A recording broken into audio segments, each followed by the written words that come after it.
morning guys. Ayan. Nandito tayo ngayon para i-testing yung ating airgun sa bukid.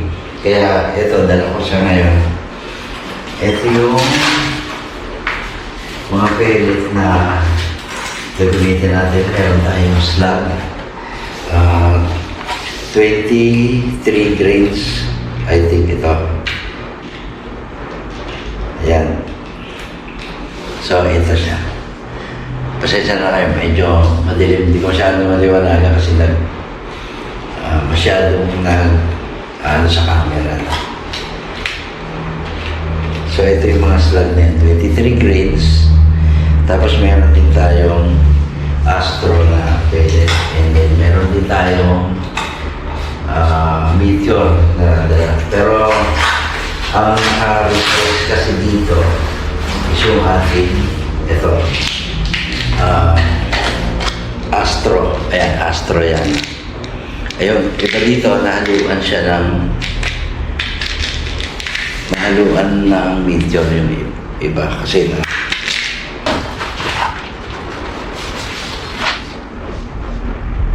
so okay naman. Kung mapapansin niya, ito yung airgun na tignan ko kahapon. Inayos ko kahapon kasi isang araw kasi may singaw. Ayan, ngayon naman, ilang pa ba yun naman ito? So, ito siya, yung airgun na ginagamit ko ngayon. Hindi yan magazine na power plenum din yan. Align with power plenum dito. So, parehas siyang nasa central. Ito yung central plenum ng airgun dito.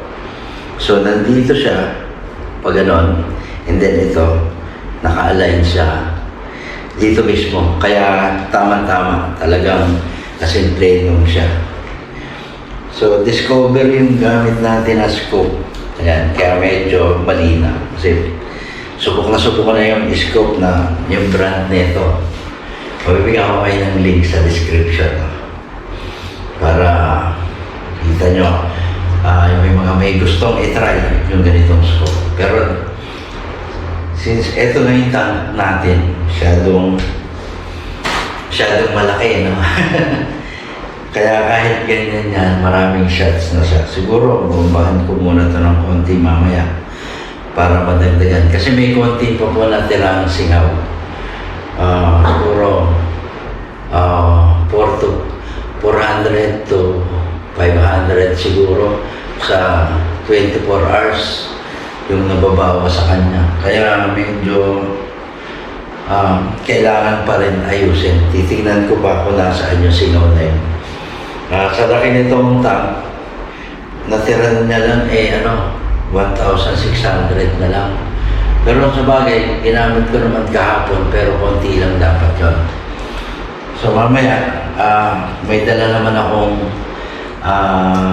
side cam, may dala akong scope, yung cam holder. So baka sakali magawa ko ng paraan maipakita sa inyo yung magiging performance nito mamaya.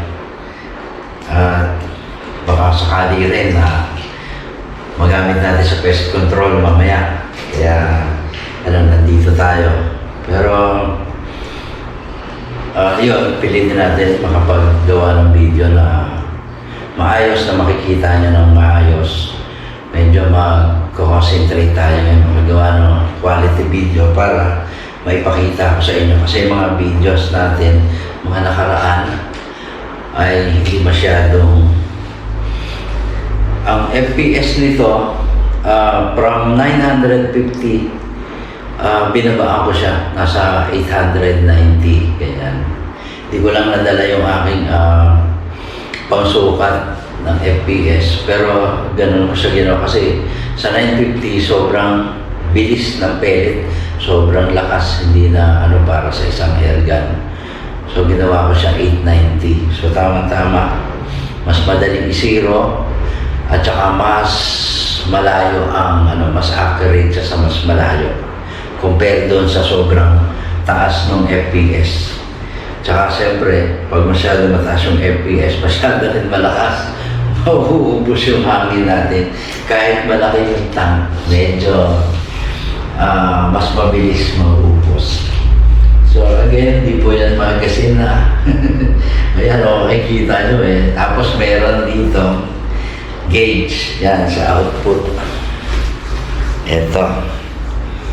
Yan, gauge ng output. May cover lang siya. Kaya medyo cute. Ayan, may cover siya.